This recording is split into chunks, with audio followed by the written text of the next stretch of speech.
Hey friends, welcome back to Movies in a Bottle. Yes, the beard is gone and it's hot here on the beach where I totally live, and hot on the desert planet M6117 where the movie Pitch Black takes place. It's a quintessential 2000s action movie that stars Vin Diesel long before his Fast and Furious and Groot fame. So stay tuned to learn all about the movie that kicked off the Riddick universe and catapulted his career. And stay tuned for some fun facts and trivia along the way, and I cannot see anything in these goggles, so let's roll film. A ship slowly crawls along some distant part of the universe as it approaches cosmic debris of some kind. They say most of your brain shuts down in cryosleep, all but the animal side. At least Riddick assumes that's why he's still awake, being transported with the civilians. He's overheard a holy man, Imam, probably on his way to New Mecca. There's a woman who seems to be a prospector, and the others who seem to be free settlers. But his real problem is Johns, the guy who's taken him back to the prison world. They're taking a low-profile route back, but that leaves a lot of time for things to go wrong. Suddenly, debris starts decimating the ship, and unfortunately, the captain doesn't make it. The other two officers, Fry and Owens, are awoken from their cryosleep for damage control. They try to assess the situation and hail for rescue for them and their 40 passengers, but it's too late. They're already entering the orbit of a nearby planet. Fry can't regain control of the ship, so all she can think to do is detach the other compartments. As she prepares to detach the passengers, some start to wake up and Johns even frees himself to survey the situation. Owens reminds Fry that they're still responsible for the lives of everyone here, but she still tries to Yoshi the passengers to save herself. Owens was able to override her, but that's at the cost of controlling the ship because they crash. So that ship is actually still there in the Australian mining town of Coober Pedy, where most of this movie was filmed.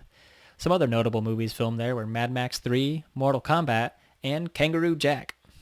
The survivors try to orient themselves, and Johns goes looking for the missing prisoner. We already see just how dangerous he is whenever, even while chained up, he nearly takes Johns out from above. But the ambush is short-lived as Johns knocks Riddick out. Everyone else continues to open pods looking for other survivors like Jack, but Fry soon sees that Owens has suffered a fatal injury. He wakes up shouting, "Don't touch that handle," and Fry yells for some morphine, but it's quickly pointed out that it was lost in the crash. So she clears out the room so she can let her crewmate pass on what little peace she can grant him. After taking in their totally alien surroundings, the survivors gather on top of the wreck to thank Fry for saving them with the emergency landing. Fry goes on to check on the prisoner, and John fills her in that he's locked up because he escaped from a maximum security prison. For now, they're just going to keep him chained up for everyone's safety. Meanwhile, the antiquities dealer Paris is able to recover his booze and spirits that he's stashed in a sarcophagus. Everyone seems relieved, except Imam, whose religion dictates that he can't partake, but he's not worried about it. But while everyone is celebrating, Riddick dislocates his shoulder and escapes. Both in the original script and the game Escape from Butcher Bay, Imam practices a blended religion called Krishlam.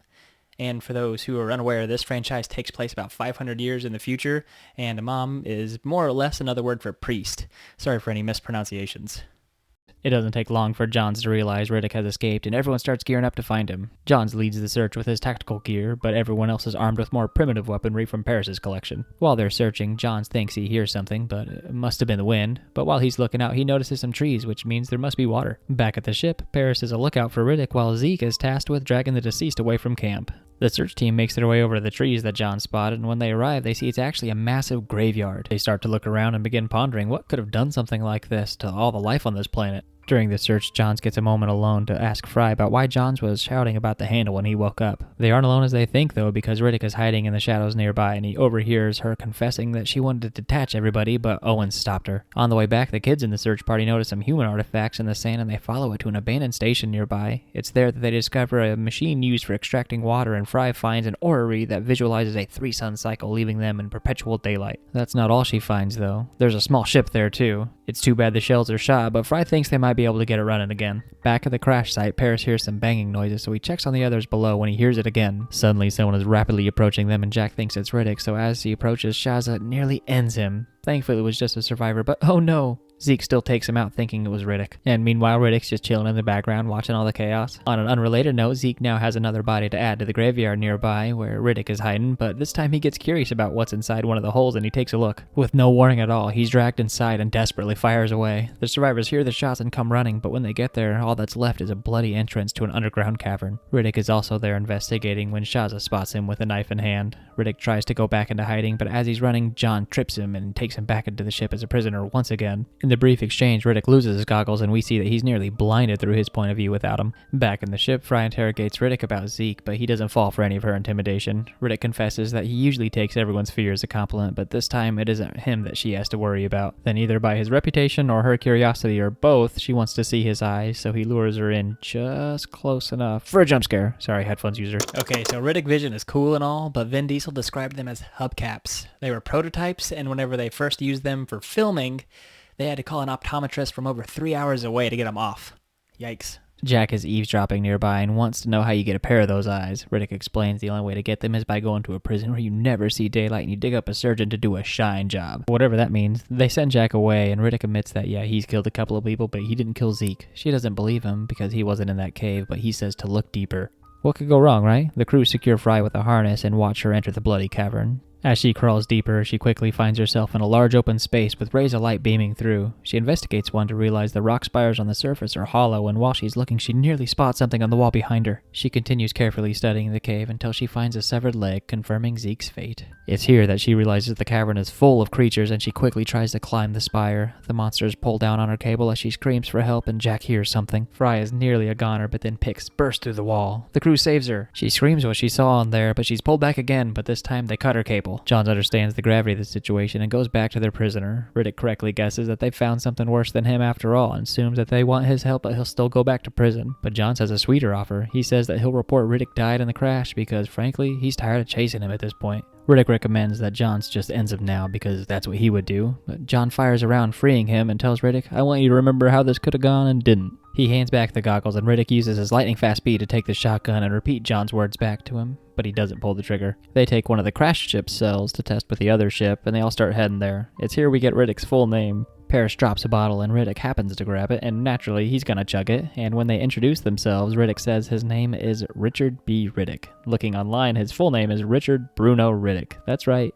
Dick B. Riddick. They get to that remote base, and Fry figures they can probably get that ship running, but it's going to take more cells from the other ship. Shaza might be able to get some of the loading equipment running again, but if not, at least Riddick is here to help. Speaking of Riddick, he begins to explore the base when Jack stalks him dressed like a little bootleg version of him, but who am I to judge? He finds some more artifacts in the sand and wants to look inside a nearby building, but it's locked. That doesn't stop one of the kids from entering, and right afterwards, Johns calls Riddick to join them. Then, just to make sure Jack doesn't think he's being too slick, Riddick throws a tarp back to reveal him. Vin Diesel actually pulled a muscle on set during this scene because nobody told him that the tarp was tied down on the other side. Oops.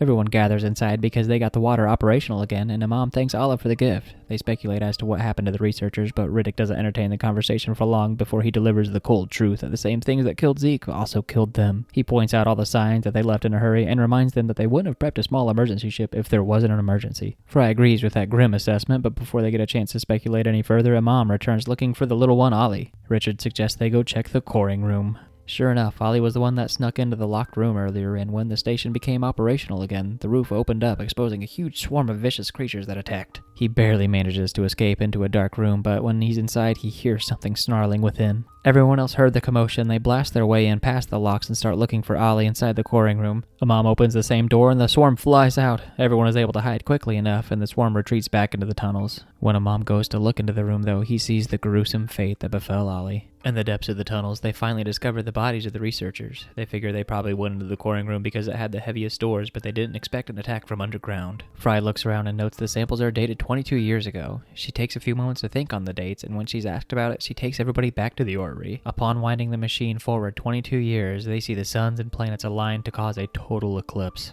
Wearing his goggles, Riddick mockingly asks if they're afraid of the dark. Understanding they likely don't have long, Fry tells Johns to go retrieve the cells, but he needs a word first. In private, Johns reveals Riddick was locked up for killing a pilot and stealing his ship, so Johns wants to time it so they can betray him right before takeoff. But Fry says that he hasn't actually caused any trouble yet, so they should just stick to the plan. But Mr. High and Mighty over here says he isn't letting Riddick repeat history on his watch. Riddick is right outside shaving, and he comments on how bad Johns is shaking. Johns quickly points out that they agree no shivs, but Riddick claims that this is just a personal grooming device. Sure it is. Then Riddick has his word in private with Fry, and he picks up on their plan to double-cross him. Riddick also has his own twist to reveal about Johns. He says that, sure, he has has that blue suit and that nickel slick badge, but he's only a merc, and he only wants to double cross me because I'm worth double alive. She says that they're not going to turn on each other, but he admits that he does not know what's going to happen when the eclipse comes, but he does know that they are going to fall apart. Then, as a final note, he wonders if she's noticed John shakes, and then to ask him about why Owens died in such pain. She immediately goes to confront him and sees that he's finishing dosing himself with some morphine. He defends himself, saying that there's nothing wrong with his habit, but she screams there is a problem whenever he has all this and still lets Owen die that way. The teens come shouting in for Captain Fry, but she reminds them that she is not the captain. But she sees what they were panicked about. The planets are coming into place, and the eclipse is about to begin. It's now a race against the clock as their only truck is solar powered, so they gotta move. Everyone loads up and they speed over to the crashed ship for the remaining power cells. The threat of the eclipse looms overhead as the planets quickly rise into place. When they get to the crashed ship, Paris makes a risky move to go to his stash nearby while everyone else frantically loads the cells onto the truck. They suddenly run out of what little light they thought they had left as the rings of the rising planet cover the sun before the actual planet gets there. Shadows cover the surface as hordes of the creatures take flight from the spires.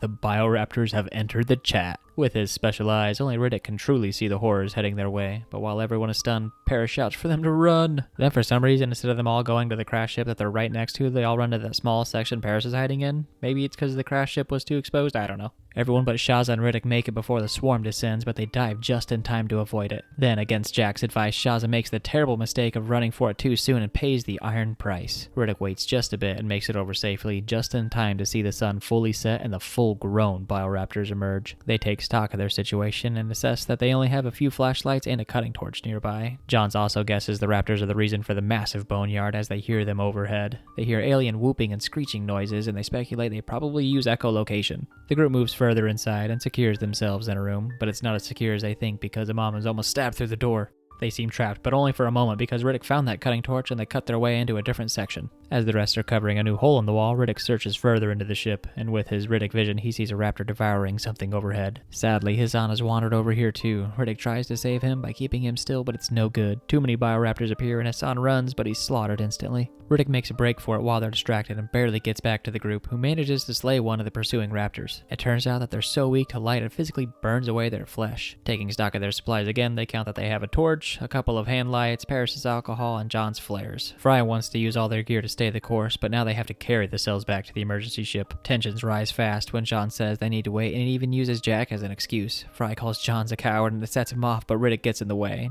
Johns has quick hands and he draws a gun on Riddick, but Riddick is just as quick because his grooming appliance is fixed on Johns below the belt. Yeah, I'd probably call that a draw too. Fry can't promise to get them there in the dark, but says that Riddick can.